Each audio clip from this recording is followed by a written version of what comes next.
ஆண்டவருடைய கிருபையினால. ஸ்தோத்திரம். மாத்திரை போட்டோம், அதனால ஆண்டவர்கிட்ட ஜெபம் பண்ண, ஆண்டவரே எனக்கு இதோட சுகமாயினும் சொல்லிட்டு. எப்பவுமே எனக்கு இப்போ இந்த மாத்திரை போட்டாலுமே அடுத்தது ரொம்ப நாள் மறுபடியும் அது சரியாவது கொஞ்சம் நாளாகும்.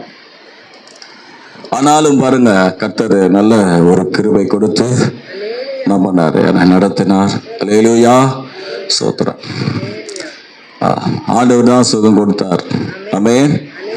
நம்ம ஒவ்வொருவருக்கு ஆண்டவர் என்ன பண்றாரு, சுகத்தை கொடுக்கிறார். அல்லேலூயா, ஸ்தோத்திரம், ஸ்தோத்திரம், ஸ்தோத்திரம். கவனிங்க. அல்லேலூயா. இன்னைக்கு பெந்தைகோஸ்தே பண்டிகை இல்லையா? அதனால தான் கொஞ்சம் ஆவியில நான் கூட இதே போல இன்னும் நல்ல ஆவியில நிரப்பி என்ன பண்ணணும், அப்படிதான் நடத்தணும். எப்படி? ஆவியானவர் விட்டு கொடுத்து என்ன பண்ணணும், ஆவியில நிறைந்து நம்ம ஜெபிக்கணும். அல்லேலூயா, ஸ்தோத்திரம். பார்க்கலாம், கர்த்தருக்கு சித்தமானால் அப்படியே நடத்தலாம். கர்த்தருக்கு ஸ்தோத்திரம். சரி, கூட்டம் அடுத்த வாரம் ஞாயிற்றுக்கிழமை மாலை இந்த கூட்டம் உண்டு. வந்து கலந்து கொள்ளுங்கள். புது ஆத்துமாக்களை கூட்டிகிட்டு வாங்க. அல்லேலூயா, ஸ்தோத்திரம். மறந்துடாதீங்க, வீட்டில் இருந்துடாதீங்க. வெளியே அந்த மாலையில் வாங்க. கர்த்தர் சித்தமானால் உங்களுக்கு நான் திருவிருந்து கொடுக்கலாம். Praise the Lord. அல்லேலூயா, ஸ்தோத்திரம். கர்த்தர் நல்லவர். ஆமென். தேவனுடைய வார்த்தைக்கு நேராக போகலாம். நேரம் இருக்கிறதுனால ஸ்தோத்திரம். கர்த்தர் நல்லவர்.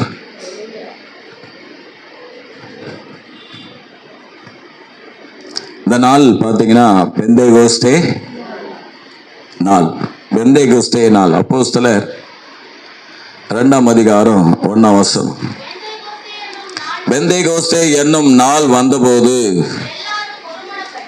அவர்கள் எல்லாரும் ஒருமனப்பட்டு ஓரிடத்தில் வந்திருந்தார்கள். பலத்த காற்று அடிக்கிற முழக்கம் போல வானத்திலிருந்து சடுதியாய். பாருங்க, பெந்தைகோஸ்தே என்னும் நாள் வந்தபோது. Praise the Lord. பாருங்க, பெந்தைகோஸ்தே நாள். இந்த நாளை பெந்தைகோஸ்தே நாள். அந்த பெந்தைகோஸ்தே நாள் என்றால் ஆண்டவராகிய இயேசு கிறிஸ்து உயிர்த்தெழுந்த பின்பு 50வது நாள் தான் பெந்தைகோஸ்தே நாள். இயேசு கிறிஸ்து உயிர்த்தெழுந்த பின்பு 50வது நாள். 50வது நாள் தான் பெந்தைகோஸ்தே. 40 நாள் அவர்களோடு கூட உயிரோடு இருக்கிறவராய் காண்பித்து அநேக அற்புத அடையாளங்கள்லாம் செஞ்சு 40வது நாள் அவர் போகும்போது கடந்த வாரம் சொன்னது போல பரிசுத்த ஆவி உங்களிடத்தில் வரும்போது நீங்கள் பலனடைந்து எருசலேமிலும் யூதேயா முழுவதிலும் சமாரியாவிலும் பூமியின் கடைசி பேருந்து எனக்கு சாட்சிகளா இருப்பேன். பலன், பரிசுத்த ஆவியினுடைய பலன் நம்மையில் வரும். அப்போ பரிசுத்த ஆவியினுடைய பலன். காத்துருங்க, போய் எருசலேமிலே காத்துருங்க. உங்களுக்கு என்ன வரும்? பரிசுத்த ஆவியினுடைய பலன் வரும். இந்த பெந்தைகோஸ்தே பண்டிகை என்று சொன்னால் அது புதிய ஏற்பாட்டில் தான் பெந்தைகோஸ்தே பண்டிகை இருந்ததல்ல. ஸ்தோத்திரம். பழைய ஏற்பாட்டில் அந்த பெந்தைகோஸ்தே பண்டிகை இருந்தது. அந்த பண்டிகையின் பெயர் என்னன்னா வாரங்களின் பண்டிகை. படிங்க பார்க்கலாம். யாத்திராகமம் 34:22. யாத்திராகமம் 34:22. கோதுமை அறுப்பின் முதற் பலனை செலுத்தும் 7 வாரங்களின் பண்டிகை. ஸ்தோத்திரம். 7 வாரம் என்னதுங்க? எத்தனை நாள்? 49 நாள். 49 நாள். அடுத்த நாள் தான் என்னது? 50ஆன பெந்தைகோஸ்தே பண்டிகை. வாரங்களின் பண்டிகை. அறுவடை அது என்னது? வாரங்கள் கிட்டத்தட்ட எத்தனை வாரம்? 7 வாரம். 7 வாரம் கழிச்சு அந்த பண்டிகை வரும். அந்த பண்டிகை என்னன்னா வாரங்களின் பண்டிகை. அடுத்தது பார்த்தீங்கன்னா யாத்திராகமம் 23:36. 23:36. யாத்திராகமம் 23:36.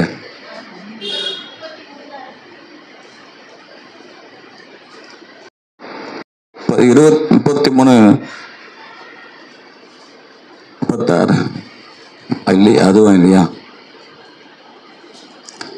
சரி, அதை விட்டுருவோம். பாருங்க, என்ன பண்டிகைனா அறுப்பு கால பண்டிகை.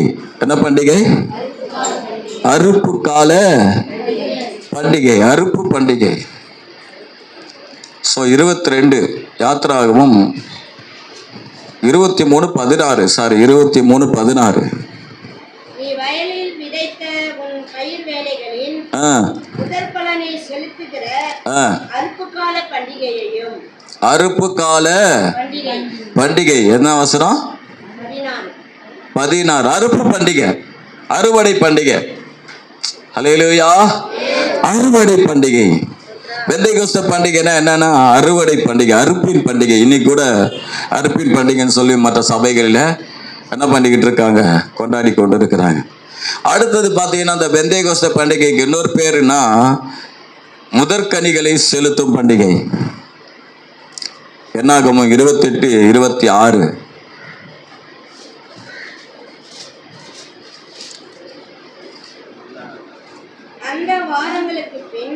அந்த வாரங்களுக்கு பின் நீங்கள் கர்த்தருக்கு புதிய போஜன பலியாக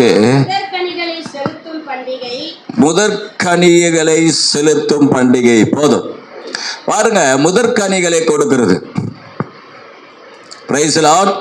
அது வாரங்களின் பண்டிகை, அது அறுப்பு பண்டிகை, அது முதற்கனிகளை செலுத்தும் பண்டிகை. இதெல்லாம் குறித்து பேசினா நமக்கு 4 ஆயிடும். ஸ்தோத்திரம். பாருங்க, அந்த பண்டிகை அப்போஸ்தலனாகிய பவுல் பார்த்தீங்கன்னா அந்த பண்டிகைக்கு முக்கியத்துவம் கொடுத்தார். அப்போஸ்தலர் 20:16 நீங்க படிச்சு பார்த்தீங்கன்னா அப்போஸ்தலனாகிய பவுல் என்ன பண்றாருன்னா அந்த பண்டிகை குறித்து என்ன சொல்றாரு பாருங்க. அந்த பண்டிகைக்கு கூடுமானால் பெந்தேகோஸ்தே பண்டிகை நாளிலே எருசலேமில் இருக்க வேண்டும் என்று தீவிரப்பட்டது நிமித்தம். போதும் பாருங்க, பவுல் பெந்தேகோஸ்தே பண்டிகைக்கு முக்கியத்துவம் கொடுக்கிறார். அந்த பண்டிகையில நான் என்ன பண்ண, எருசலேமில இருக்குவேன் அப்படின்னா என்ன, அந்த பண்டிகையை நான் என்ன பண்ணணும், கொண்டாடணும். ஹல்லேலூயா. அந்த பண்டிகையை கொண்டாடணும். Praise the Lord. பாத்தீங்கன்னா அதே 1 கொரிந்தியர் 16:8 கூட பவுல் அந்த பண்டிகையை குறித்து என்ன பண்றார், பெந்தேகோஸ்தே பண்டிகை குறித்து 1 கொரிந்தியர் 16:8 ஆகிலும் பெந்தேகோஸ்தே பண்டிகை வரைக்கும் எபேசு பட்டணத்தில் இருப்பேன். போதும். அப்ப பாத்தீங்கன்னா பவுல் என்ன பண்றாருன்னா அந்த பெந்தேகோஸ்தே பண்டிகையை குறித்து முக்கியத்துவம் படுத்துகிறார். அல்லேலூயா. ஒவ்வொரு கிறிஸ்தவனுக்கும் இந்த பெந்தேகோஸ்தே பண்டிகை அவசியம். அல்லேலூயா. இன்னைக்கு கிறிஸ்துமஸ் வந்தா கறி மீன் வாய் தருறதுக்கு முக்கியத்துவம் படுத்துக்கிட்டு இருக்கிறோம். ஈஸ்டர் வந்தா அதுக்கு ஒரு பண்டிகை. ஆனா இந்த பண்டிகை குறித்து யாருக்கும் தெரியாது, தெரியும் அவசியம் இல்லாம இருக்கிறோம். பெந்தேகோஸ்தேக்காரனுக்கு இந்த பண்டிகை என்னன்னு தெரியல. இப்பதான் கொஞ்ச காலமா தான் நம்ம தேசத்துல இருக்கிற ஊழியக்காரர்கள், பெரிய ஊழியக்காரர்கள் எழும்பி இந்த பண்டிகை எல்லாம் கொண்டாடணும் நல்லான்னு சொல்லி அந்த நாள்ல நல்ல ஒரு ஆயத்தங்களை ஏற்படுத்தி கொண்டு இருக்கிறாங்க. ஜனங்கள் என்ன பண்ணிருக்காங்க, ஆவியில உற்சாகப்படுத்தி கொண்டு இருக்கிறாங்க. ஜனங்கள் அங்கங்க கூட்டி ஆவியானுடைய காரியங்களை என்ன பண்றாங்க, அவங்களுக்கு செயல்படுத்தி கொண்டு இருக்கிறாங்க. அல்லேலூயா. அப்போ அருமையான தேவ பிள்ளைகளே, இந்த பெந்தேகோஸ்தே நாள் ஒவ்வொரு நாளும் ஒவ்வொரு கிறிஸ்தவனுக்கும் இருக்கணும். என்ன, ஒவ்வொரு நாளும் ஒவ்வொரு கிறிஸ்தவனுக்கும் இருக்க வேணும். சரி, அந்த பெந்தேகோஸ்தே நாள்ல புதிய ஏற்பாடுல என்ன நடந்தது அப்படின்னு சொல்லி பார்த்தீங்கன்னா ஒரு 4 வசனத்தை ஒருத்தர் மாற்றி படிங்க பார்க்கலாம். எடுங்க. 2ஆம் அதிகாரம் அப்போஸ்தலர் 2:1-4 வசனங்கள் படிங்க. வேற யாரும் டக்குன்னு படிங்க, படிக்காதவங்க. பெந்தேகோஸ்தே என்னும் நாள் வந்தபோது அவர்கள் எல்லாரும் ஒருமனப்பட்டு ஓரிடத்தில் வந்தார்கள். அப்பொழுது பலத்த காற்று அடிக்கிற முழக்கம் போல வானத்திலிருந்து சடிதியாய் ஒரு முழக்கம் உண்டாகி அவர்கள் உட்கார்ந்திருந்த வீடு முழுவதையும் நிரப்பிற்று. அல்லாமலும் அக்கினிமயமான நாவுகளைப் போல தீண்டிருக்கும் நாவுகள் அவர்களுக்கு காணப்பட்டு அவர்கள் ஒவ்வொரு மேலும் வந்து அமர்ந்தது. அவர்கள் எல்லாரும் பரிசுத்த ஆவியினால் நிரப்பப்பட்டு ஆவியானவர் தங்களுக்கு தந்தருளின வரத்தின்படியே வெவ்வேறு பாஷையிலே பேச தொடங்கினார்கள். ஒரு அல்லேலூயா சொல்லுவோமே. பழைய ஏற்பாட்டில அறுவடை பண்டிகை, முதற்கனிகளை செலுத்துகிற பண்டிகை, வாரங்களின் பண்டிகை. ஆனா புதிய ஏற்பாட்டில பாத்தீங்கன்னா அந்த பண்டிகை எப்படி மாறியது என்று சொன்னால் பரிசுத்த ஆவியினால் நிரப்பப்பட்ட பண்டிகையா இருந்தது. அந்த பண்டிகையில தான் சபை ஆரம்பிக்கப்பட்டது. அந்த பண்டிகை தான் முதற் பேரான சபை ஆரம்பிக்கப்பட்டது. முதற்கனி அந்த பண்டிகையின் போதுதான் அறுவடை ஒரு தடவை அந்த பண்டிகை போதுதான் ஆத்தும அறுவடை நடந்தது. அறுவடை பண்டிகை 5000 பேர் ரட்சிக்கப்பட்டாங்க, 3000 பேர் ரட்சிக்கப்பட்டாங்க. பேதுரு பிரசங்கம் பண்றார், கர்த்தருடைய வல்லமை வெளிப்பட்டது. அல்லேலூயா. அப்போ அந்த பண்டிகை ஸ்தோத்திரம் பரிசுத்த ஆவியானவர் இறங்கின பண்டிகை. சொல்லுங்க, பரிசுத்த ஆவியினால், பரிசுத்த ஆவியான இறங்கினார். பரிசுத்த ஆவியினால் நிரப்பப்பட்டார்கள். சொல்லுங்க பார்க்கலாம், பரிசுத்த ஆவியினால் நிரப்பப்பட்டார்கள். பிரைஸ் 4ஆம் வசனம் சொல்லுகிறது, அவர்கள் எல்லாரும் பரிசுத்த ஆவியினால் நிரப்பப்பட்டு தங்களுக்கு தந்தருளின வரத்தின்படியே வெவ்வேறு பாஷைகளை பேச தொடங்கினார்கள். பரிசுத்த ஆவியினால் நிரப்பப்பட்டார்கள். Praise the Lord. ஆமென். ஸ்தோத்திரம். அப்போ பாருங்க அருமையானவர்களே, பரிசுத்த ஆவியினால் பழைய ஏற்பாட்டில் அநேகர் நிரப்பப்பட்டிருந்தாங்க. நம்முடைய ஆண்டவராகிய இயேசு கிறிஸ்து பரிசுத்த ஆவியினால் நிரப்பப்பட்டிருந்தார். இங்கே பாத்தீங்கன்னா இவர்களும் பரிசுத்த ஆவியினால் நிரப்பப்பட்டிருந்தாங்க. பாத்தீங்கன்னா இவர்கள் பரிசுத்த ஆவியினால் நிரப்பப்பட்ட போது என்னன்னா அந்த நாளோடு அந்த பரிசுத்த ஆவியினால் நிரப்பப்படுதலை விட்டுல. ஒரு அநேகர் சொல்றதை பார்த்திருக்கிறேன், ஒரு சிலர் கூட்டத்தார் சொல்றதை பார்த்திருக்கிறேன். அந்த நாள்ல மட்டும்தான் பரிசுத்த ஆவியானவர் நிரப்பப்பட்டாரு, அத்தோட பரிசுத்த ஆவியினுடைய கிரியை முடிந்து விட்டதுன்னு சொல்ற ஆட்கள் இருக்கிறாங்க. பரிசுத்த ஆவியுடைய காலம் முடிஞ்சு போச்சு, அத்தோட அவள் தான் பரிசுத்த ஆவியான அன்னைய தினத்தோடு என்ன பண்ணிட்டார், அப்போஸ்தலருக்கு மட்டும்தான் பரிசுத்த ஆவியை கொடுத்தாரு அப்படின்னு சொல்லிட்டு இருக்கிற அத்தோட விட்டுறதான காலங்கள் உண்டு. அது ஒரு காரியம் சொல்லிட்டு அப்படியே விட்டுறாங்க. அது தொடர்ச்சியாய் என்ன பண்ணல, அதை செயல்படுத்தல. பிறகுதான் பரிசுத்தவான்கள் எழும்பி பாரம்பரிய சபைகளில் இருந்து ரட்சிக்கப்பட்டு பெரிய பெரிய தேவதாசர்கள் எழும்பி அவர்கள் பரிசுத்த ஆவியினால் நிரப்பப்பட்டு அவங்க என்ன பண்ண, அவங்க சபை ஆரம்பித்து அந்த சபை மூலமாக மற்ற சபைகள் உருவாக ஆரம்பித்து இன்னைக்கு பெந்தேகோஸ்தே சபைகள் இன்றைக்கு பரிசுத்த ஆவியினால் நிரப்பப்பட்ட சபைகள் நிறைய இருக்கிறது. பாத்தீங்கன்னா அருமையானவர்களே, ஸ்தோத்திரம் 4ஆம் அதிகாரம் 3:31 வசனம் சொல்லுது. அப்போஸ்தலர் பாத்தீங்கன்னா அவர்கள் பயமுறுத்தப்பட்ட உடனே பேதுரு மற்றவர்கள் என்ன பண்றாங்கன்னா, நான் சொல்றேன், அவங்க என்ன பண்றாங்கன்னா ஆவியிலே நிரம்புகிறார்கள். ஆவியினில் நிரம்பின போது என்ன நடந்தது, அவர்கள் கூடியிருந்த இடம் அசைந்தது. அவர்கள் திருவசனத்தை தைரியமாய் சொன்னார்கள், தேவ வசனத்தை தைரியமாய் சொன்னார்கள். அல்லேலூயா.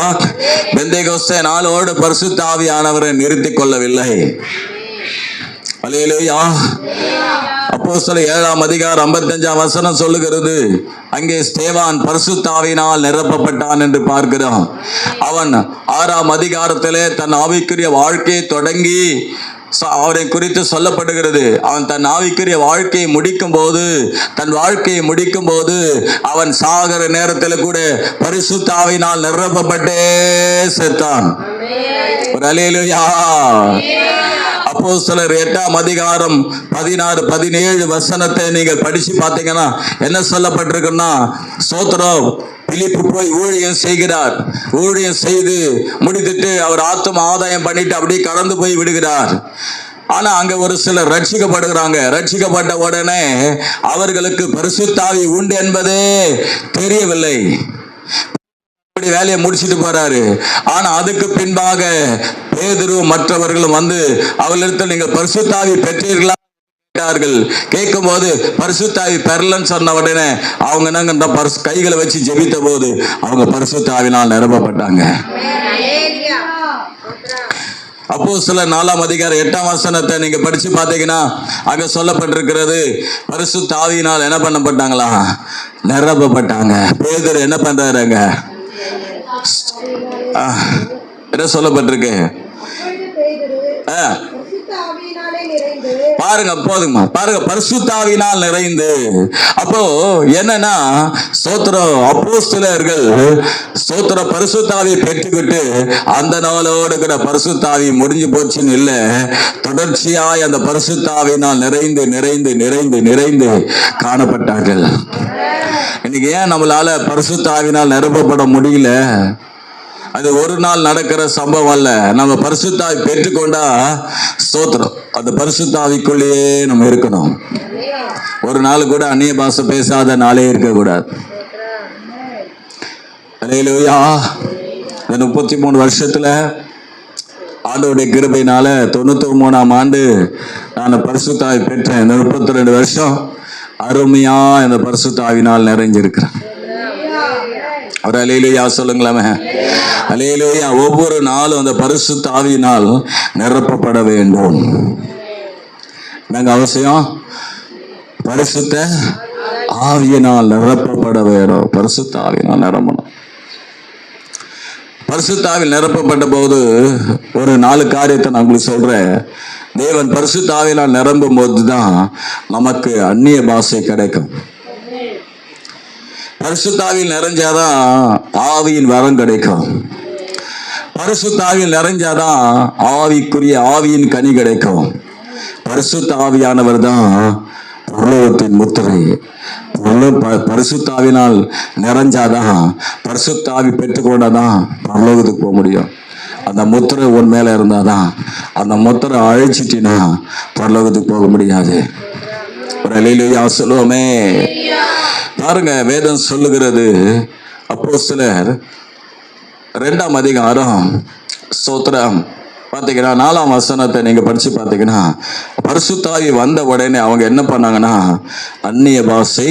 அவர் எல்லாரும் பரிசுத்த ஆவியினால் நிரப்பப்பட்டு ஆவியானவர் தங்களுக்கு தந்தருளின வரத்தின்படியே என்ன பண்ணாங்களாம்? வெவ்வேறு பாஷைகளை பேச தொடங்கினார்கள். Praise the Lord.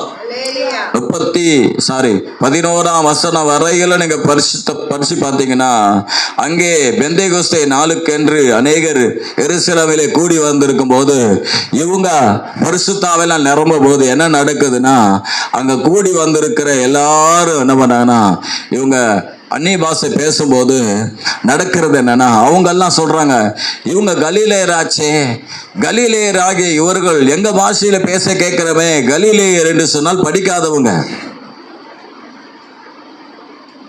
யாரு? படிக்காதவன். படிக்காத எப்படியே எங்க பாஷை எல்லாம் பேசுறான்? எங்க பாஷை எல்லாம் பேசுறானே. அல்லேலூயா. அப்போ அருமையானவர்களே, அந்த ஸ்தோத்திரம் பரிசுத்த ஆவியானவர் அவங்க மேல இறங்கி முதலாவது பரிசுத்த ஆவி நமக்குள்ள வந்தா அந்நிய பாஷை நமக்குள்ள வரும். அந்நிய பாஷையில நிரப்புவார். சொல்லுங்க பார்க்கலாம், அந்நிய பாஷையில நம்மை நிரப்புவார். அப்போஸ்தலர் 10ஆம் அதிகாரம் 44, 45 அப்போஸ்தலனாகிய பேதுரு கொர்நேலிய வீட்டில் போய் பிரசங்கம் பண்ணும்போது வசனத்தை கேட்டுக்கொண்டு இருந்த யாவர் மீது என்ன பண்ணா பரிசுத்த ஆவியானவர் வல்லமையா இறங்கினார். அவர்களெல்லாம் பரிசுத்தா நிரப்பப்பட்டு என்ன பாஷை பேசுனாங்களா? என்ன பாஷை பேசுனாங்களா? பல பாஷைகளை பேச ஆரம்பிச்சாங்க. ஆண்டவராகிய இயேசு கிறிஸ்து சொல்லப்படும் போது பரிசுத்த ஆவியானவர் அந்த பாஷைக்கு எது சொல்றாருன்னா பற்பல பாஷைகள் என்று சொல்றார். என்ன பாஷை? நவமான பாஷை என்று சொல்கிறார். அப்ப பாத்தீங்கன்னா அருமையான தேவ பிள்ளைகளே, ஸ்தோத்திரம், அந்த பரிசுத்த அந்நிய பாஷை, பரிசுத்தாவியானுடைய பாஷை, அக்கினி பாஷைகளை நம்ம பேச வேண்டும் என்று சொன்னால் அந்த பரிசுத்தாவினால் நிரப்பப்பட வேண்டும். பரிசுத்தாவில் நிரம்பி நிரம்பி நிரம்பி நிரம்பி நிரம்பி நம்ம அந்நிய பாஷை பேச வேண்டும். அல்லேலூயா. அந்நிய பாஷை பேச பேச பேசதான் நமக்குள்ளே ஆவியானுடைய கிரியை வெளிப்பட ஆரம்பிக்கும். நமக்குள்ளே அந்த பரிசுத்த ஆவியில் நிறைஞ்சுக்கிட்டே இருப்போம். ஏசாயா புத்தகம் ஸ்தோத்திரம் ஏசாயா 28ஆம் அதிகாரம் 11-12 வசனத்தை படிங்க பார்க்கலாம். ஏசாயா 28. பரியாச உதடுகளினாலும் அந்நிய பாஷையினாலும் இந்த ஜனத்தோட பேசுவார். இதுவே நீங்கள் இளைத்தவனை இளைப்பாற பண்ணத்தக்க இளைப்பாறுதல், இதுவே ஆறுதல் என்று அவர்களோடு அவர் சொன்னாலும் கேட்க மாட்டோம் என்கிறார்கள். நல்ல கவனிங்க, இன்னைக்கு கிறிஸ்தவ துக்கத்தோடவே இருக்கிறான். ஆறுதலே இல்லை. ஏன் இளைப்பாறுதல் இல்லை? சொல்ற பேச்சு கேட்கறது கிடையாது. என்ன சொல்ற பேச்சு கேட்கறது இல்லை? அந்நிய பாஷை பேசு, ஆவியில நரம்பு. ஆவியில நரம்புனா என்ன பண்ணிக்கிட்டு இருக்கிற? அப்படியே வந்து உட்கார்ந்துகிட்டு இருக்கிறோம். ஆவியானவருக்கு விட்டு கொடுக்கும் போது அங்கதான் அந்நிய பாஷை பேச பேச பேச என்ன நடக்குதுன்னா அந்த ஆவியானவர் என்ன பண்ணுவாருன்னா நம்மை ஆறுதலுக்குள்ளும் நம்மை இளைப்பாறுதலையும் தருவார். ஒரு அமைதி, ஒரு ஆறுதல் நமக்கு உண்டாகும். யாரும் நம்மளை ஆறுதல் படுத்த வேண்டிய அவசியமே இல்லை. இவங்க ஆறுதல் படுத்துவாங்க, இவங்க நம்ம கிட்ட பேசுவாங்க. இல்லை, நீ பரிசுத்த ஆவியானோடு கூட அந்நிய பாஷை பேசும்போது அந்த ஆறுதல், அறிவை கடந்த தெய்வீக அமைதி, ஆறுதல் நமக்குள்ளே ஏறும். அல்லேலூயா, அல்லேலூயா. சபையில வந்தா டபடபடம்னு அந்நிய பாஷை பேசிட்டு போறதில்ல, வீட்டுல பேசணும். அங்க பேசுறோம், இங்க என்ன பண்ணுவேன்? நல்லா பேசணும். பிரச்சனை வர நேரத்தில் அந்நிய பாஷையில பேசணும். 1 கொரிந்தியர் 14ஆம் அதிகாரம் 2ஆம் வசனம்.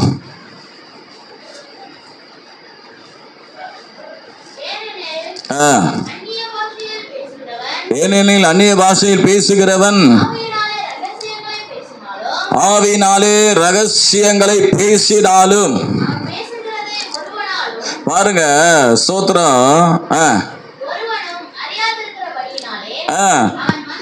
அவன் மனுஷனிடத்தில் பேசாமல் தேவனிடத்தில் பேசுகிறான். நீங்க தேவனிடத்தில் என்ன பண்ணணும்? என்ன பண்ணணும்? தேவனிடத்தில் பேசுற.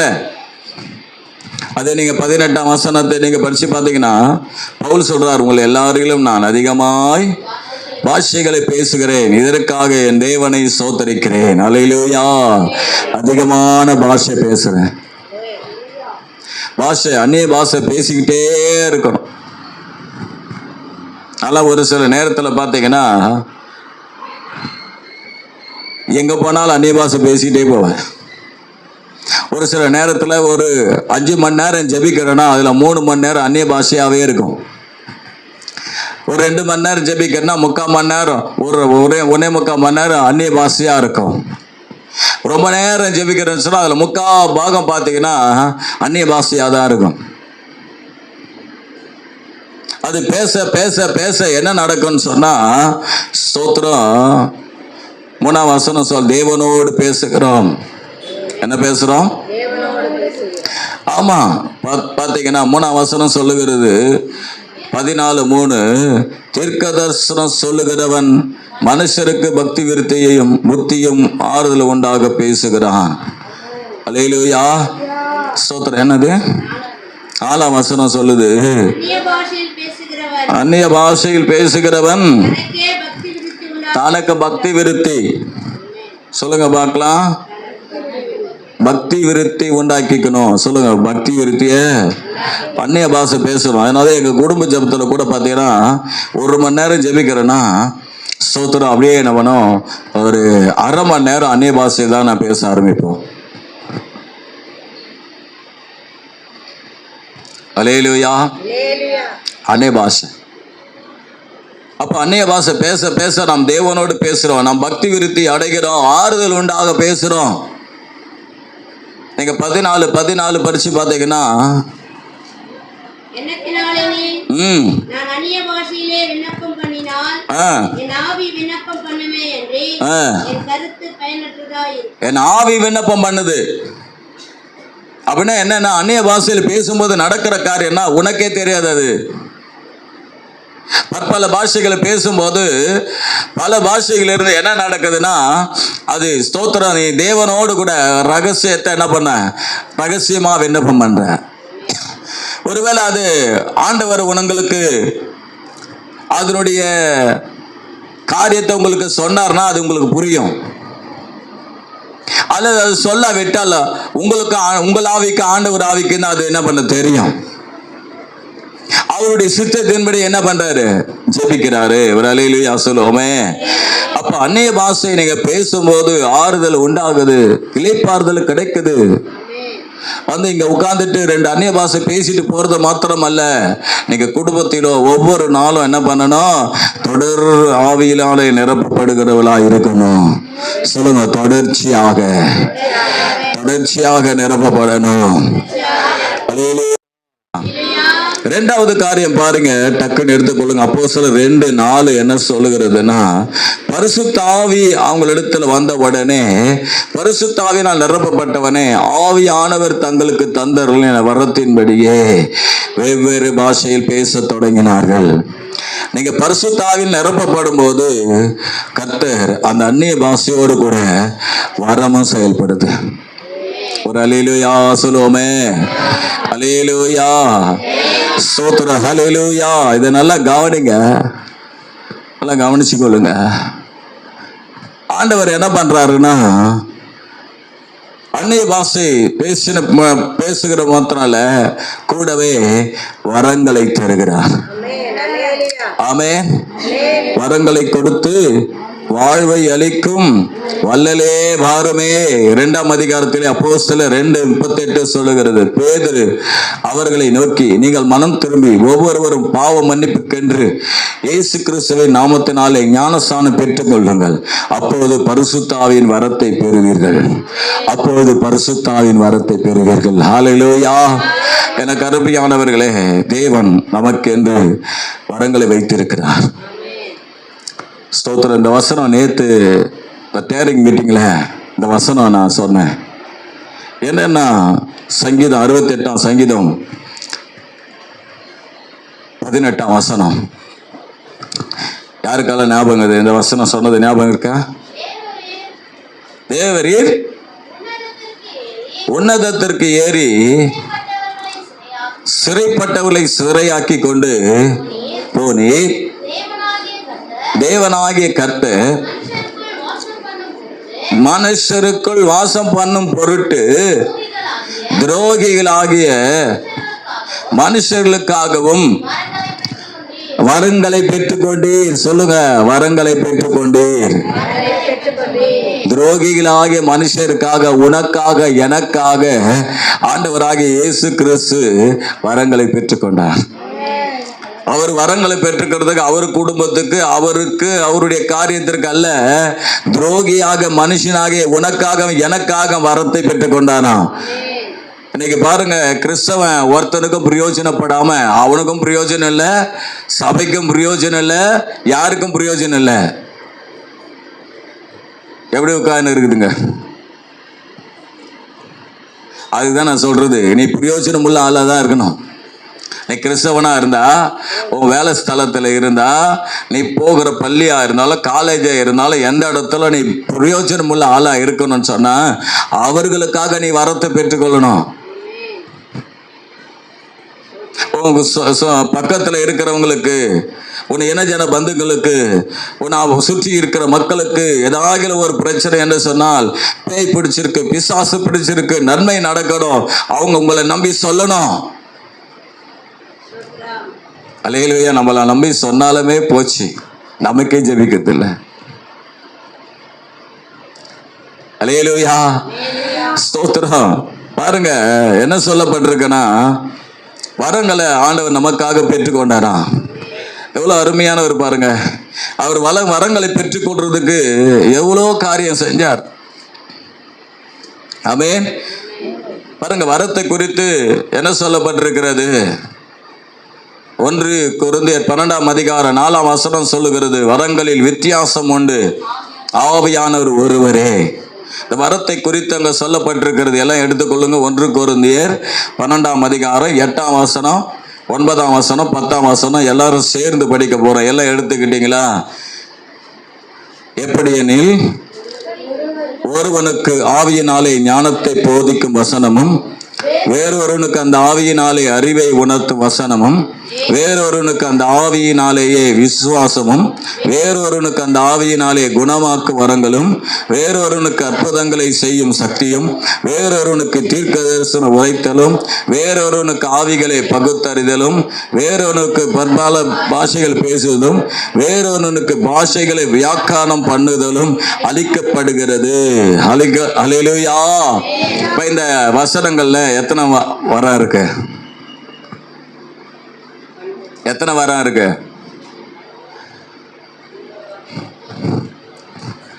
எத்தனை வரம் இருக்கு? 9 வரம். இந்த 9 வரத்தையும் 3 பிரிப்பாங்க. முதல்ல என்ன? வாய்மொழி வரம்.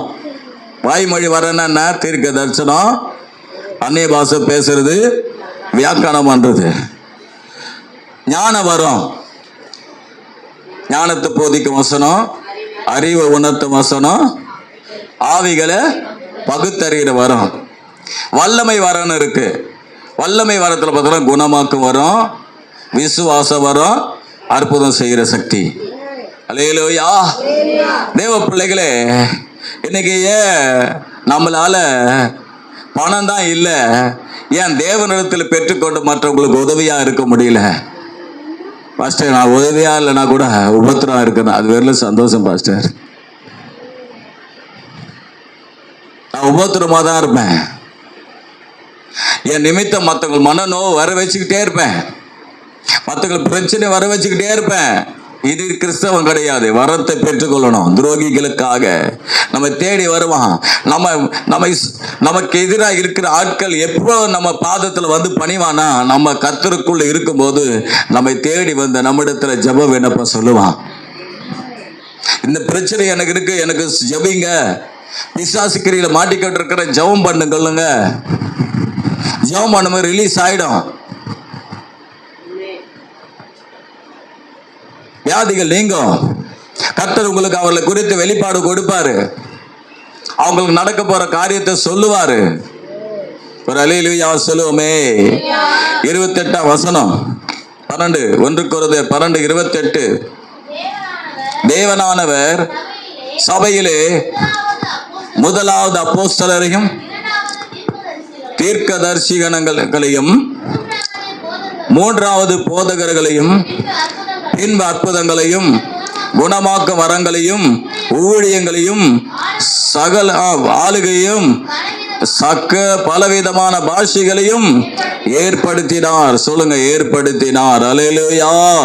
31 வசனம் சொல்லுகிறது, இப்படி இருக்க முக்கியமான வரங்களை நாடுங்கள், இன்னும் அதிகமான மேன்மையான வழிகளை உங்களுக்கு காண்பிக்கிறது. மேன்மையான வழிங்க சொல்லுங்க பார்க்கலாம். மேன்மையான வழி. அல்லேலூயா. ஸ்தோத்திரம். வரங்களை கொடுத்து வாழ்வளிக்கிற தேவன் நம்முடைய ஆண்டவர்.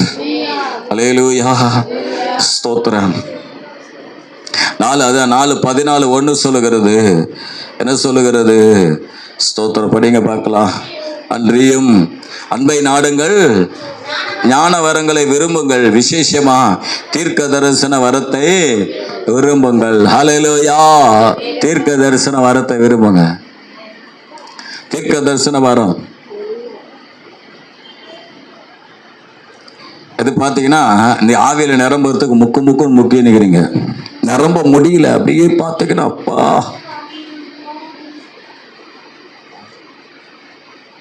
ஆச்சு. அப்படியே இருக்கிறீங்க. ஆனா சபையில தீர்க்க தரிசனம் உரைக்கணும். Praise the Lord. பாருங்க, வேதம் சொல்லுது 1 கொரிந்தியர் 4:14. 1 கொரிந்தியர் 4:14. உங்களை வெட்கப்படுத்தும்படிக்கு 1 கொரிந்தியர் 4:14. உங்களை வெட்கப்படுத்தும்படி நான் எழுதவில்லை. நீங்கள் எனக்கு பிரியமான பிள்ளைகள் என்று 4:14 சொன்ன. 1 கொரிந்தியரா? தீமோத்தேயு, சாரி, 4:14. முப்பராகிய சங்கத்தார் உன்மேல் கைகளை வைத்தபோது தீர்க்க தரிசனத்தினால் உனக்கு அளிக்கப்பட்ட வரத்தை பற்றி அசதியா இருக்காது. அல்ல, கவனிங்க. அதே ஸ்தோத்திரம் 2 தீமோத்தேயு 1:6 படிச்சு பார்த்தீங்கன்னா சொல்லப்பட்டிருக்கிறது, இது நிமித்தமாக நான் உன்மேல் கைகளை வைத்த போது உனக்கு உண்டான தேவ வரத்தை அனல் மூட்டி எழுப்பி விடும்படி உனக்கு நினைப்பூட்டுகிறேன். ஒரு அல்லேலூயா சொல்லுவோமே. அநேக நேரத்தில் பார்த்தீங்கன்னா வரங்கள் பெற்றுக்கொண்டு என்ன பண்ணிக்கிட்டு இருக்கோம்னா அப்படியே அது அடங்கி போயிருக்கு.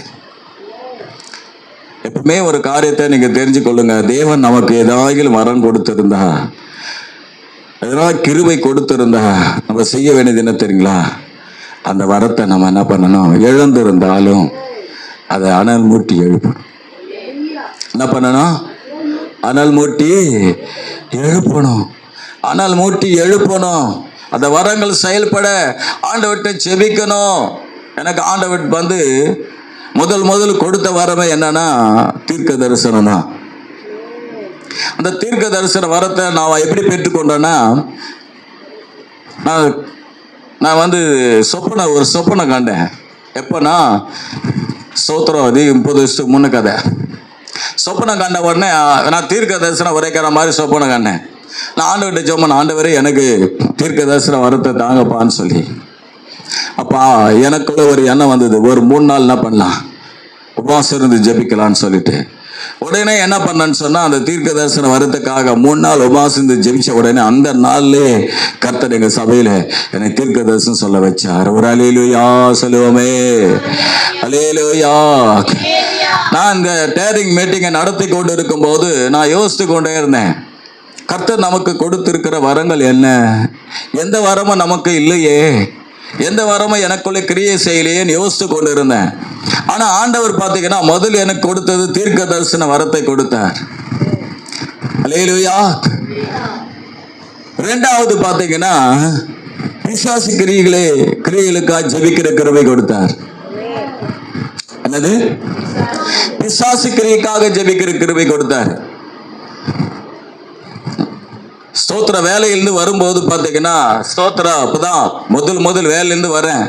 முதல் எனக்கு பிசாசு ஓட்டின அனுபவம் அதுதான். எங்கள் பாஸ்டர்லாம் சொல்லுவாங்க, நீ யார் மேலே தலையில் கை கூட வைக்காம ஜபிக்கணும்னு. நான் இது அப்போதான் ரட்சிக்கப்பட்டு 2 வருஷம் தான் ஆகுது. 2 வருஷம் கூட 2 வருஷம் 1 வருஷம் ஆகிருக்கு. நானும் அப்பயே நல்லா ஜெபம் பண்ணுவேன், நல்லா இருப்பேன். அப்போதான் அபிஷேகம் பெற்றிருக்கிறேன். வந்து திடீர்னு ஒரு ஆள் உள்ளேருந்து ஓடி வந்து எனக்காக ஜெபம் பண்ணுங்கன்னவனே, நான் போய் தலைமையில கை வைக்கல, முட்டி போடு அப்படின்னு சொல்லிட்டு நான் அப்படியே பயந்த மாதிரி ஜெபம் பண்ணுறேன். 2 அந்நிய பாஷை பேசுகிறோம், டமால் வந்துச்சு. ஒரு அல்லேலூயா சொல்லுவோமே. 2வது வாரம் என்னதுன்னா பிசாசு கிரிகளை ஓடுற வரம். 3வது பார்த்தீங்கன்னா ஸ்தோத்திரம் என்னன்னா, எனக்கு வந்து பார்த்தீங்கன்னா அந்த வெளிப்பாட்டின் வரன்னு ஒன்று இருக்கு. கர்த்தர் அதை கொடுத்திருந்தார். என்னது? நான் எனக்கு பெருமைக்காக சொல்லலை, பெருமைக்காக சொல்றேன், எடுத்துக்க, ஒன்றும் பிரச்சனை இல்லை. என்னை கண்டுபிடிச்ச காரியத்தை நான் சொல்றேன்.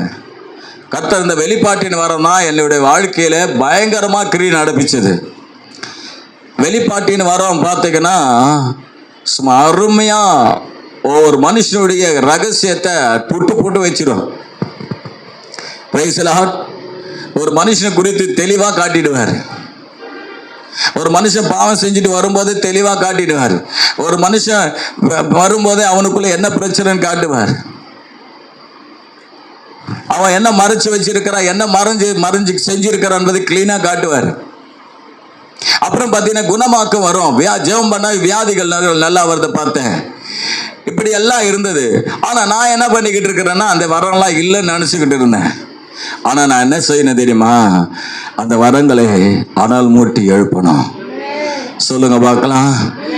நான் ஏன் அந்த வரங்கள்லாம் இல்லாதது போல் நினைச்சேன்னு சொன்னா, சபை ஊழியன் வந்துட்டாலுமே அது முக்கியம் என்னன்னா உபதேசம், சத்தியத்தை பேசுறது தான். அதனால இந்த தீர்க்க தரிசனம், இந்த வெளிப்பாடுகள், இந்த குணம், இந்த பேயெல்லாம் பேய் துரத்துறதெல்லாம் நமக்கு முக்கியம் கிடையாது. நம்ம தேவையானது என்னன்னா இந்த சபைக்கு உபதேசம் பண்ணணும். ஆனா இந்த வரங்கள்லாம் இருந்தாதான் ஜனங்க சபைக்கு வருவாங்க. ஒரு அல்லேலூயா சொல்லுங்களேன். நான் சொன்னேன் இல்லையா, ஆவிகளை பகுத்தறி வரும் சொன்னேன் இல்லையா. ஒரு அம்மா அப்படியே எங்கள் அம்மா பையன் வந்து சொன்னேன் இல்லையா, எங்கள் அம்மா அப்படியே ஃபயர் ஆகிட்டாங்கண்ணா. அந்த பையன் சொன்னே ஃபயர் ஆகலடா, பேய் ஆகிட்டாங்கடா. என்ன ஆகல? நடிச்சுக்கிட்டு இருந்தா ஃபயர் ஆக மாட்டோம், பேய் ஆகிடுவோம். நடிச்சுக்கிட்டு இருந்தா ஆவியானவரை நீங்கள் துக்கப்படுத்தி படுத்தி படுத்தி படுத்தி இருந்தீங்கன்னா அது பேய் உள்ளே போகிறது உனக்கு தெரியாது. அப்ப போய் ஜெபிச்சோன்னா ஒரு கத்துச்சு, நீ போச்சு. ஏங்க இப்ப கூட தெரியுங்க என்னென்ன நீங்க எப்படின்னு கிளீனா தெரியுங்க. என்ன ஸ்பிரிட் கிரியை செய்து நல்லா தெரியுங்க. அல்லேலூயா. என்ன ஸ்பிரிட் கிரியை செய்து, எந்த வஞ்சக ஆவித்தை கிரியை செய்யறா, என்ன பேசுற, எனக்கு கிளீனா எனக்கு தெரியும்.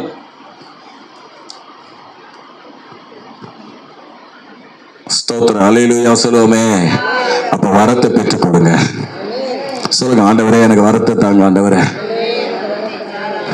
சொல்லுங்க, வரங்களை தார ஆண்டவரே. அல்லேலூயா அல்லேலூயா. ஒருத்தர் என் தலையில கை வச்சு ஜெபிச்சாரு. ஜெபிச்ச உடனே மாறு வலின்னு சொன்ன ஊன்னாரு, பேய் இவருக்குள்ள இருக்குன்னு.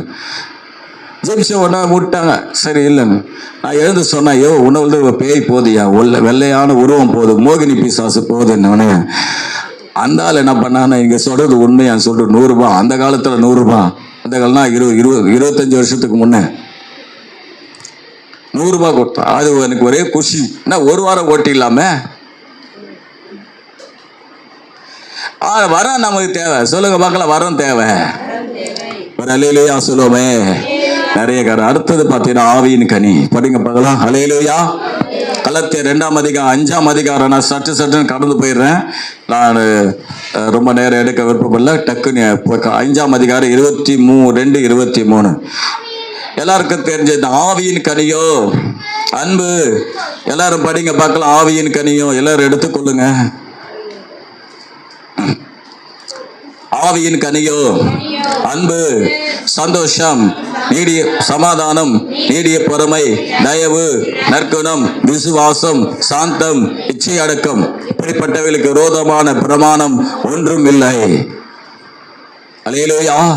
25ஆம் வசனம் சொல்லுகிறது, நாம் ஆவியிலே பிடித்திருந்தால் ஆவிக்கேற்றபடி நடக்க கடவோம். இதுதான் கனியில நடக்கிறது, ஆவிக்கேற்றபடி நடக்கிறது. கனி உள்ள வாழ்க்கையில நடக்கிறது தான் ஆவியானவரால் நடத்தப்படுறதுன்னா என்ன அர்த்தம்னா, நிறைய பேர் என்ன நினைச்சுக்கிட்டு இருக்காங்கன்னா, புசு ஏதோ ஒரு மாதிரி உடம்பு சிலுக்கிற மாதிரி இருந்துட்டு அப்படி போறது கிடையாது. பிரம்மபுட்ச மாதிரி இருக்கிறது கிடையாது. ஏதோ மந்தமா போறது கிடையாது. ஏதோ பேசாம அப்படியே ஒடுங்கின்னு போய் அப்படியே என்னமோ கண்ணை மூடிக்கின்னு ஏதோ செய்யறது போல இன்னைக்கு நடிக்கிறான். ஆவியானவருக்குள்ள நடக்கிறதுன்னு சொன்னா கனிக்குள்ள நடக்கிறது, அன்பாய் நடக்கிறது, சந்தோஷமாய் நடக்கிறது, நீடிய பொறுமையாய் நடக்கிறது, சாந்தமாய் நடப்பது. அல்லேலூயா, அல்லேலூயா. ஸ்தோத்திரம். ஆண்டவர் சொன்னார் மத்தேயு 7:16 அவருடைய கனியினாலே அவர்களை அறியலாம். நாங்க அபிஷேகத்துல நிறைஞ்சிருக்கிறேன், அந்நிய பாஷையில பேசுறேன், வரம் இருக்குன்னு சொன்னா கூட நம்ப கூடாது. அவங்க கனி. வரம் இருந்தாலும் இருக்கட்டும், ஸ்தோத்திரம், எல்லாம் இருக்கட்டும். அந்நிய பாஷை எவ்வளவுனா பேசு, கூடவே என்ன இருக்கணும்னா இவைகளை எல்லாற்றையும் காட்டியும் அந்த கனி நமக்குள்ள இருக்கணும். ஆவியின் கனி இருக்கணும். சொல்லுங்க, ஆவியின் கனி, ஆவியின் கனி. ஓ ரபா ஷந்த ரபா கரபா ரபா. அல்லேலூயா. யோவான் 15:2 என்ன சொல்லுகிறது? என்னில் கனி கொடுக்கிற கொடி எதுவோ அது என்ன பண்ணனா அதிக கனிகளை கொடுக்கும்படி சுத்தம் பண்ணுவேன். அல்லேலூயா. நீ கனி கொடுக்க கொடுக்க சுத்தமாயிட்டே வருவேன். சொல்லுங்க, சுத்தமாயிட்டே வருவேன். அசுசி எல்லாம் வெளியே போக ஆரம்பிச்சிடும். அல்லேலூயா. அசுசி எல்லாம் அசுத்தெல்லாம் வெளியே போயிடும். 15:8 யோவான் 15:8 சொல்லுகிறது, மிகுந்த கனிகளை கொடுப்பதினால் என் பிதா மகிமைப்படுவார், எனக்கும் சீசராய் இருப்பீர்கள். மிகுந்த கனிகளை கொடுத்துக்கிட்டே சீசராய் போவீங்க. அல்லேலூயா. வேதம் சொல்லுகிறது, கொலோசியர் 1:10, டக்குன்னு எடுங்க பார்க்கலாம். 1:10. இந்த கனி என்றால் என்ன? சகலவித நற்கிரியமாகிய கனிகளை தந்து தேவனை அறிகிற அறிவிலே விருத்தி அடைந்து. சொல்லுங்க பார்க்கலாம். அல்லேலூயா. கர்த்தருக்கு பிரியமுண்டாக அவருக்கு பாத்திரமாய் நடந்து கொள்ளுங்க. கனினா என்ன தெரியுங்களா? சகலவித நற்கிரியை. சொல்லுங்க, நற்கிரியை செய்வதுதான் கனி. நீ பரிசுத்த ஆவியினால் நிரப்பப்பட்டு இருந்தா அந்த நற்கிரியை உன்னில தொடங்கிடும். அல்லேலூயா. ஒரு கிணறு பார்த்துருக்கீங்கன்னா அந்த கை ஆவியில் எப்படி இருக்குன்னா சூம்பி போய் முடங்கி போயிருக்கும், செத்து போட கையா இருக்கும். ஒரு சில எச்சக்காக்காத ஓட்டாத கை. இந்த கை என்ன கை? எச்சக்காக்காத ஓட்டாத கை. ஆவி சரீரத்துல நல்லாதான் இருக்கும், ஆனா ஆவியில ஊத்து பார்த்தீங்கன்னா அந்த கை சூம்பி போயிருக்கும், பிரயோஜனப்படாது. நற்கிரி அதனால எந்த நற்கிரியும் செஞ்சிருக்காது, ஒரு நல்லது யாருக்கும் பண்ணியிருக்காது. கனி என்ன தெரியல? நற்கிரியை செய்வது, உதவியா இருப்பது, நன்மைகளை செய்வது. ஆமென். ஸ்தோத்திரம். எபேசியர் 4:5 டக்குன்னு கடந்து போயிடல, அவ்வளவுதான். ஒரே கர்த்தரும் 4 எபேசியர் 4:5.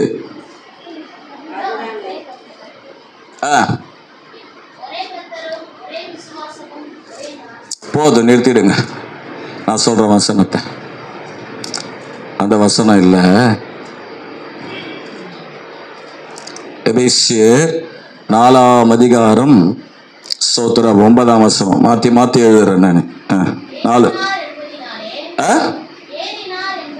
எபேசியர் 4:9 5:9 சாரி 5:9 நான் தான் மாற்றி சொல்லிட்டேன்.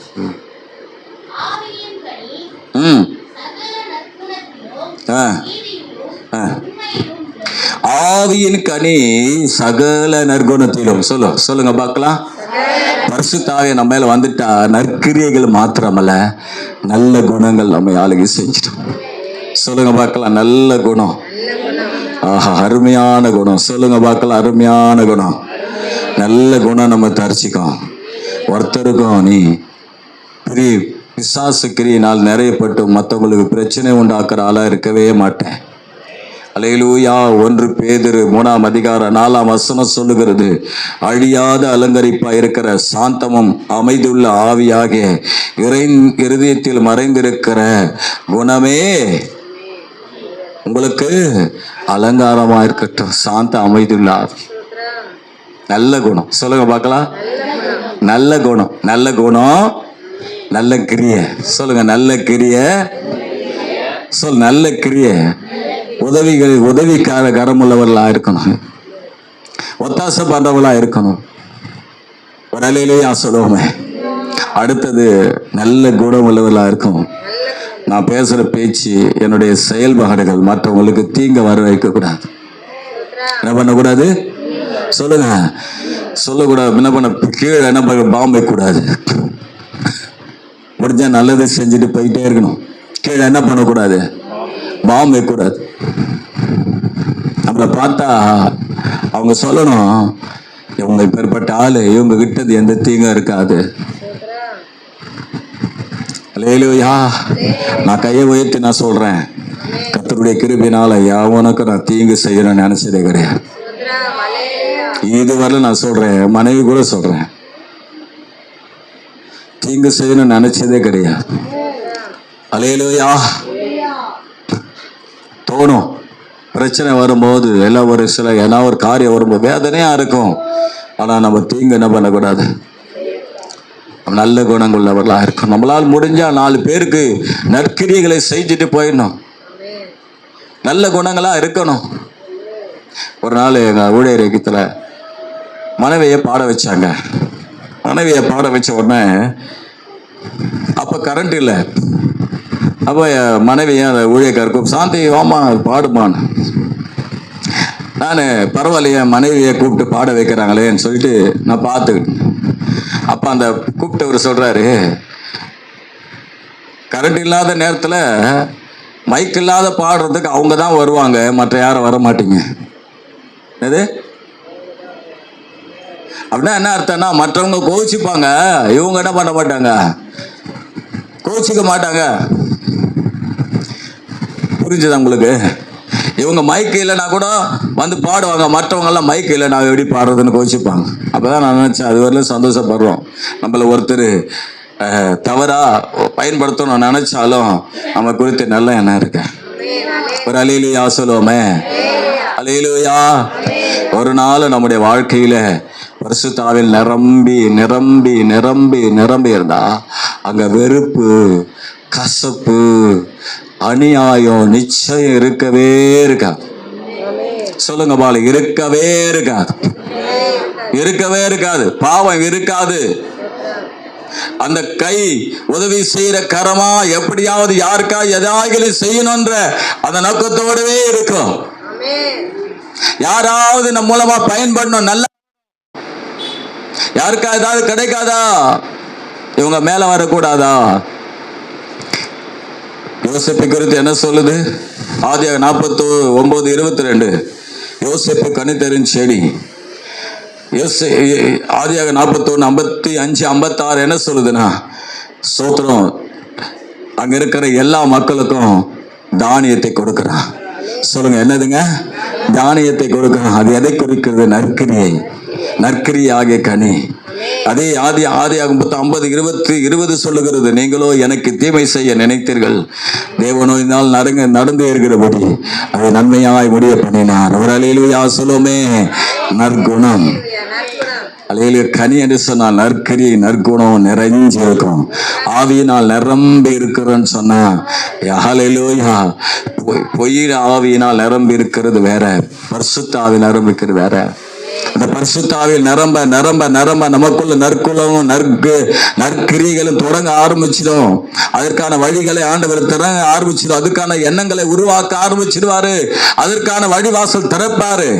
கடைசியா அவனை சொல்லி முடிச்சிடுறேன், ஒரே வசனம். இது மிக முக்கியம். ஆனா ரொம்ப நேரம் எடுக்க மாட்டேன். சீக்கிரத்துல 4ஆம் அதிகாரம் எபேசியர் 4 எல்லாருக்கும் தெரிஞ்ச வசனம். இதை சொல்லனா இது முற்று பெறாது. எபேசியர் 4ஆம் அதிகாரம் 30ஆம் வசனம். நீங்கள் அன்றியும் நீங்கள் மீட்கப்படும் நாளுக்கென்று முத்திரையாக பெற்ற தேவனுடைய பரிசுத்த ஆவியை துக்கப்படுத்தாதிருங்கள். மீட்கப்படும் நாளுக்கென்று. சொல்லுங்க, நீங்க வரங்கள் பெற்றுக்கொள்ளலாம், அந்நிய பாஷை பெற்றுக்கொண்டு வரங்களை பெற்றுக்கொண்டு கனியும் இருக்கும். ஆனா அடுத்தது பார்த்தீங்கன்னா, இந்த பரிசுத்த ஆவி நமக்கு எதற்கு கொடுக்கப்படுகிறது என்று சொன்னால், மீட்கப்படும் நாளுக்கென்று. சொல்லுங்க, மீட்கப்படும் நாளுக்கென்று கொடுத்திருக்கிறார். அந்த மீட்கப்படுற நாளிலே அந்த முத்திரை நம்ம மேல இருக்கிறது. அந்த முத்திரை நம்ம மேல இருக்கணும். 1ஆம் அதிகாரம் 13-14. எபேசியர் 1ஆம் அதிகாரம் 13-14. நீங்களும்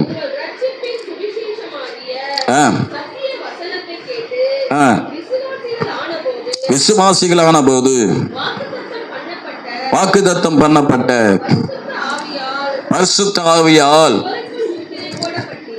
அவருக்குள் முத்திரை போடப்பட்டீர்கள்.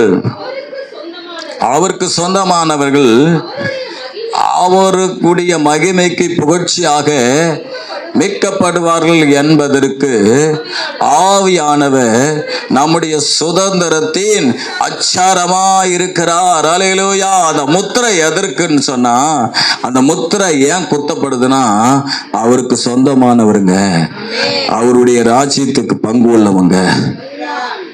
முத்திரை. சாத்தான் ஒரு முத்திரை குத்த போறான். சாத்தான் முத்திரையை கொண்டு வர போறான். நெத்தியில வலது கையில முத்திரை குத்த போறான். அந்த முத்திரையை நீங்க பெற்றுக்கொள்ளாம இருக்கணும்னா இந்த முத்திரைய இழக்காதீங்க. அல்லேலூயா, அல்லேலூயா. பரலோக ராஜ்யத்துக்கு போறதுக்கு அந்த முத்திரை தான் நமக்கு தேவை. யோவான் 3:4 அதான் சொல்லுகிறது. பரிசுத்த நிக்கதோம பார்த்து ஆண்டவர் சொல்றாரு, பரிசுத்த ஆவிதான் என்ன பண்ணுவாரா? படிங்க பார்க்கலாம் அந்த வசனம். நானே சொல்லிடுறேன். என்னன்னா, ஒருவன் ஜலத்தினாலும் ஆவியினாலும் பிறவாவிட்டா தேவனுடைய ராஜ்யத்தை காண மாட்டான். அந்த முத்திரையை நம்ம தரிக்கலைன்னா பரலோக ராஜ்யத்துக்கு போக முடியாது. அதுக்கு தான் நான் சொல்றது, ஏன் பரிசுத்த ஆவியினால் நிரம்புங்க நிரம்புங்க நிரம்புங்க நிரம்புங்க சொல்றேன்னா, அந்த முத்திரையை பளிச்சுன்னு இருக்கணும். சொல்லுங்க பார்க்கலாம். நம்ம மேல் வைத்திருக்கிற அந்த முத்திரை பளிச்சுன்னு இருக்கணும். அவர் வரும்போது அந்த முத்திரை என்ன பண்ணும்? பிரகாசமா தெரியணும். அப்படி அவர் வரும்போது அப்படியே மறுரூபமாக்கப்படுவோம். அவே கடைசி ஒரே வசனத்தை சொல்லி நான் படிச்சிடுவோம். 2 கொரிந்தியர் 1:22 22.